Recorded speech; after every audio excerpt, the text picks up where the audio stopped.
300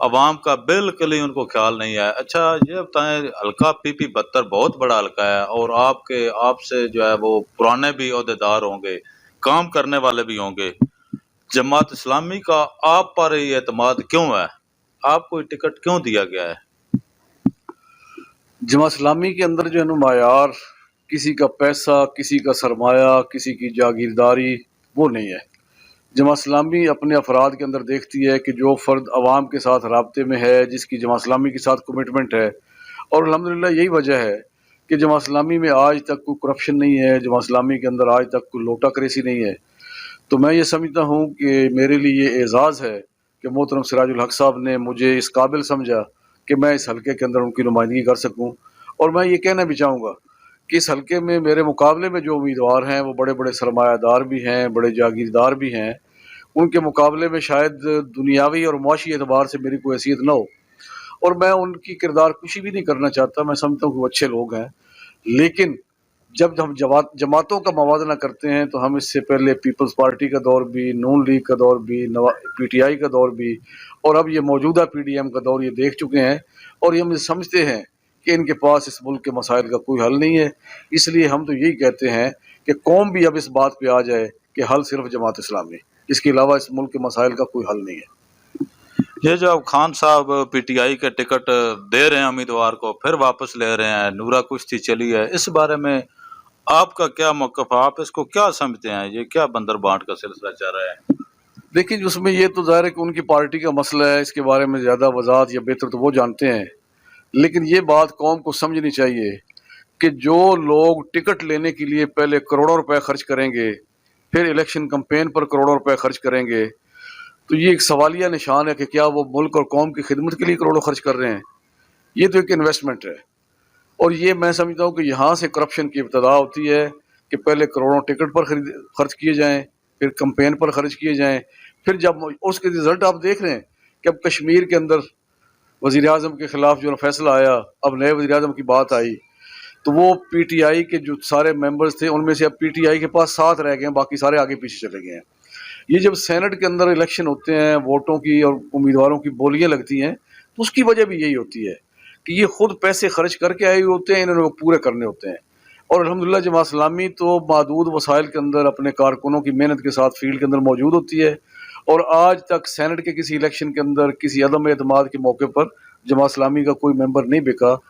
اور یہاں کوئی پیسوں کا کلچر نہیں ہے۔ جماعت اسلامی کے ٹکٹ جو میرٹ کی بنیاد پہ دیے جاتے ہیں، پیسوں کی بنیاد پہ نہیں دیے جاتے، اور ہم یہ سمجھتے ہیں کہ باقی پارٹیز کو بھی ایسے ہی کرنا چاہیے کہ اپنے دیانتدار لوگوں کا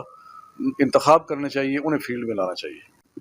جی آپ کی بات ٹھیک ہے، جماعت اسلامی کا ایک اپنا معیار ہے، اپنا موٹو ہے، اور ہمیشہ جو ہے وہ غریب عوام کی بات کی ہے۔ تو ایک سوال ذہن میں آتا ہے کہ لوگ جماعت اسلامی سے آفات، سیلاب ہو، جو ہے اپنا کہہ تو پانی کا مسئلہ ہو،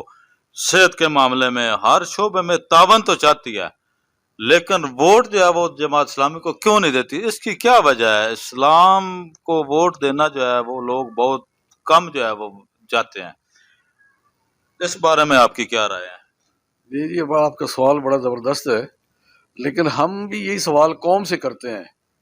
کہ جب قوم ہم سے یہ چاہتی ہے کہ اب میرے پاس ہر روز نہیں تو ہفتے میں ایک آدھ فون آ جاتا ہے جی کہ ہمارا مریض فلاں جگہ پہ ہے، ہمیں اس کے لیے بلڈ کی ضرورت ہے، ہمارا بچہ ہے اس کی تعلیم کا مسئلہ ہے، اس کے لیے اس کے پاس وسائل نہیں ہے، اور ہم انشاءاللہ اس کے ساتھ مدد بھی کرتے ہیں، اکاموڈیٹ بھی کرتے ہیں۔ اب یتیموں کی کفالت کے حوالے سے جماعت اسلامی نے پورے ملک کے اندر بہترین نیٹ ورک ہے، اس لیے یہ سوال تو ہمارا قوم سے بنتا ہے کہ جب ہم آپ کی خدمت کر رہے ہیں تو پھر آپ ہم پر اس حوالے سے اعتماد کیوں نہیں کرتے؟ اور یہی سوال پچھلے دنوں ایک صحافی نے ہمارے امیر سراج الحق صاحب سے بھی کیا، تو انہوں نے بڑا دلچسپ جواب دیا۔ انہوں نے کہا کہ ہماری یہ قوم جو ہے نا، نوٹ کی اہمیت اور قیمت کو سمجھتی ہے، اور اس کے بارے میں اس کا یہ احساس ہے کہ یہ دیانتدار بندے کو دینی چاہیے، اس لیے وہ جماعت اسلامی پر اعتماد کرتے ہیں۔ لیکن ابھی یہ قوم ووٹ کی اہمیت کو نہیں سمجھ رہی، اس کے بارے میں ہم لوگ یہ کہتے ہیں ٹھیک ہے جی پرچی ہے جس نے دے چڑی، تو یہ پرچی نہیں ہے، بلکہ اس کے اسی پرچی کے صحیح استعمال پر جو ہے اس ملک کی ترقی کا انحصار ہے۔ اور ہم یہ قوم سے اپیل کرتے ہیں کہ جس طرح وہ نوٹ کو اہمیت دیتے ہیں، اس کو قیمتی سمجھتے ہیں، اپنی جائیداد کو، اپنے گھر بار کو، کاروبار کو اہمیت دیتے ہیں، اسی طرح ووٹ کو بھی اہمیت دیں۔ تو جب یہ بات قوم سمجھ جائے گی تو انشاءاللہ العزیز پھر ووٹ بھی دے گی۔ ابھی آپ نے کراچی کے اندر دیکھا کہ کراچی کے اندر ایک لہر آئی ہے، اور الحمدللہ تمام حکومتی وسائل، ان کی دھاندلی، ان کی بدماشیوں کے باوجود جماعت اسلامی وہاں پہ جیتی ہے، اور انشاءاللہ جماعت اسلامی کا میئر وہاں پہ بنے گا، اور ہم توقع رکھتے ہیں کہ اب پورے ملک کے اندر بھی یہ لہر چلے گی، اور انشاءاللہ اس ملک کے اندر ایک حقیقی تبدیلی آئے گی۔ جی بالکل، یہ بات تو آپ کی ٹھیک ہے۔ جب بندہ جو ہے بازار سے سودا لینے جاتا ہے، سبزی فروٹ، تو کئی ریڑیاں، کئی دکانیں جو ہے وہ پھرتا ہے، ادھر سے وہ چیک کر کے لیتا ہے۔ لیکن جب ووٹ کی باری آتی ہے تو ہم اپنے ذاتی مفاد دیکھتے ہیں، ملکی حالات نہیں دیکھتے، ملکی معاملات نہیں دیکھتے، تو ہم اپنے ذاتی مفاد کی خاطر ووٹ دے دیتے ہیں، بعد میں پھر پچھتانا پڑتا ہے۔ تو آپ کا جو ہے، ہمارا علاقہ جو ہے PP 72 ہے، اس میں آپ کا مقابلہ جاگیردارانہ نظام سے ہے،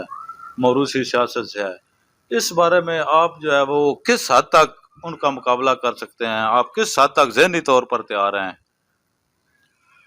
جی میں اللہ کی مدد اور اس کی نصرت کے بھروسے پر میدان میں آیا ہوں، اور اس سے اگلا میرا بھروسہ جو ہے وہ عوام پر ہے، اور میں یہ سمجھتا ہوں کہ یہ عوام کی طاقت ہی ہے کہ جو اس ملک کے حالات کو بدل سکتی ہے۔ اور آپ اس وقت دیکھیں کہ ہمارے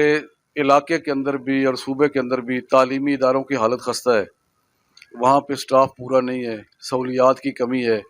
اب آپ میانی ہاسپٹل کو دیکھ لیں کہ یہاں ڈاکٹرز کی 6 منظور شدہ سیٹیں ہیں، لیکن ایک بندہ وہاں پہ کام کر رہا ہے۔ تو ہمارے ان نمائندوں کو کوئی فکر نہیں ہے کہ یہ لوگوں کی ضروریات کو پورا کیا جائے۔ تو اس کی اصل وجہ یہ ہے کہ ہمارے جو نمائندے ہیں، جو MP MNA جیتے ہوئے ہیں یا جیتے رہے ہیں یا مقابلے میں ہیں، ان کا یہ مسئلہ نہیں ہے۔ ان میں سے کسی نے میانی ہاسپٹل کے اندر اپنے بچوں کے علاج کے لیے نہیں جانا، ان میں سے کسی کے بچے ان سکولوں کے اندر نہیں پڑھیں گے۔ تو عوام کو یہ سمجھنا چاہیے کہ اپنے اندر سے اپنا نمائندہ جو اس کو منتخب کریں، جس کے مسائل عوام کے مسائل ہوں۔ اور میں الحمدللہ ٹیچنگ کی حیثیت سے 30 سال میں نے یہاں پہ ٹیچنگ کی ہے مختلف سکولوں کے اندر، اور میں یہ سمجھتا ہوں کہ تعلیم کے مسائل کیا ہے، میں یہ سمجھتا ہوں کہ اس علاقے کے مسائل کیا ہے، اور یہ میری ترجیحات میں ہے کہ ہم تعلیم اور صحت کے حوالے سے انشاءاللہ العزیز بطور خاص لوگوں کی سہولیات لوگوں کو فراہم کریں گے۔ تعلیمی میدان کے اندر ہم جو ہے سیاسی مداخلت کا خاتمہ کریں گے، اور تعلیمی بہتری کے لیے ہم کام کریں گے۔ ٹیچر کو معاشرے کے اندر ایک باعزت مقام انشاءاللہ دلوائیں گے۔ جی تو جب عوام یہ طے کر لیں گے کہ انہوں نے اپنا نمائندہ کسی اپنے سے بڑے کو منتخب نہیں کرنا، اپنے اندر سے کرنا ہے، تو پھر یہ انشاءاللہ لوگ اس کے لیے اٹھیں گے۔ اور مجھے الحمدللہ اب تک جتنا میں نکلا ہوں، لوگوں کے پاس پہنچا ہوں، بہت اچھا ریسپانس مل رہا ہے، اور مجھے امید ہے کہ انشاءاللہ ہم سرپرائز دیں گے۔ اچھا، تو اللہ کرے آپ کامیاب ہو جائیں PP 72 سے، تو سب سے پہلے آپ کے ذہن میں کیا ترجیح ہونی چاہیے کہ عوام کی فلاح کے لیے سب سے پہلے کیا کام ہونا ضروری ہے؟ جس میں ایک تو بات میں نے پہلے کی کہ تعلیم اور صحت کے حوالے سے ہم اس علاقے کے اندر تعلیمی اداروں کی صورتحال کو بہتر بنائیں گے، ہسپتالوں کی صورتحال کو بہتر بنائیں گے، یعنی جتنے یہ چھوٹے ہاسپٹل، رورل ہیلتھ سینٹر ہیں یا بیسک ہیلتھ یونٹ ہیں، وہاں پر جو عملے کی کمی ہے ہم اس کو پورا کریں گے۔ اس کے علاوہ ہمارے علاقے کا بہت بڑا مسئلہ ہے امن و امان کی صورتحال۔ تو ہمارے سابقہ حکومتوں نے بھی اور سیاستدانوں نے بھی یہ تھانہ اور پٹواری کا جو کلچر ہے، اس کو لوگوں پر مسلط کیا ہوا ہے اور لوگوں کو خوف زدہ کیا ہوا ہے۔ ہم انشاءاللہ العزیز اس خوف سے لوگوں کو آزاد کروائیں گے، امن و امان کی صورتحال کو بہتر کرنے میں اپنا کردار ادا کریں گے۔ اور پاکستان ایک زرعی ملک ہے، اس وقت پاکستان کی زراعت تباہی سے دوچار ہے، کسان تباہ حال ہے۔ تو ہم انشاءاللہ ایسی پالیسیاں لے کے آئیں گے کہ جو زراعت کو فروغ دینے والی ہوگی، جو کسانوں کو خوشحال کرے گی، اور کسانوں کی خوشحالی ہی کے اندر ملک کی خوشحالی مضمر ہے۔ اس لیے امن و امان کی صورتحال کے اندر بہتری، کسانوں کی صورتحال کے اندر بہتری، تعلیمی اداروں ہسپتالوں کی صورتحال میں بہتری، یہ میری ترجیحات ہوں گی انشاءاللہ۔ اب الیکشن کے بارے میں آپ کی کیا رائے ہے کہ الیکشن ہوں گے بھی یا نہیں ہوں گے، یا ویسے ہی عوام کو جو ہے وہ بس اس زلزلے میں ڈالا ہوا ہے؟ جی اس کے بارے میں تو ظاہر ہے کہ یہ اب ادارے جانتے ہیں کہ وہ کیا کس پوزیشن میں ہیں، لیکن بظاہر جو ایک بے یقینی کی کیفیت ہے، تو آج 27 تاریخ ہے، آج کا سپریم کورٹ نے کچھ فیصلہ بھی کی تاریخ بھی دی ہوئی ہے، تو دیکھتے ہیں کیا ہوتا ہے۔ لیکن یہ بات طے شدہ ہے کہ الیکشن ہی اس ملک کے مسائل کا حل ہے۔ الیکشن تو ہونے ہیں، جلد ہوں یا بدیر ہوں، اور اگر خدا نخواستہ الیکشن کے اندر رکاوٹ ڈالی گئی تو پھر یہ ملک اس بات کا متحمل نہیں ہو سکتا۔ ہم یہ مطالبہ بھی کرتے ہیں اور یہ سمجھتے ہیں کہ الیکشن کے ذریعے اس ملک کے اندر پرامن تبدیلی کا عمل جو ہے وہ تسلسل کے ساتھ جاری رہنا چاہیے، اور اسی کے نتیجے کے اندر ملک آگے کی طرف بڑھے گا اور ترقی کرے گا۔ جی انشاءاللہ یہ تھے میرے ساتھ ملک عبد المنعم اوان صاحب، جن سے ان کی سیاسی زندگی کے متعلق بات چیت ہو رہی تھی۔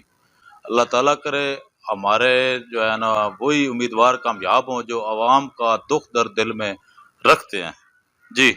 بہت شکریہ اقبال برطانہ تفصیلات سے آگاہ کرنے کا۔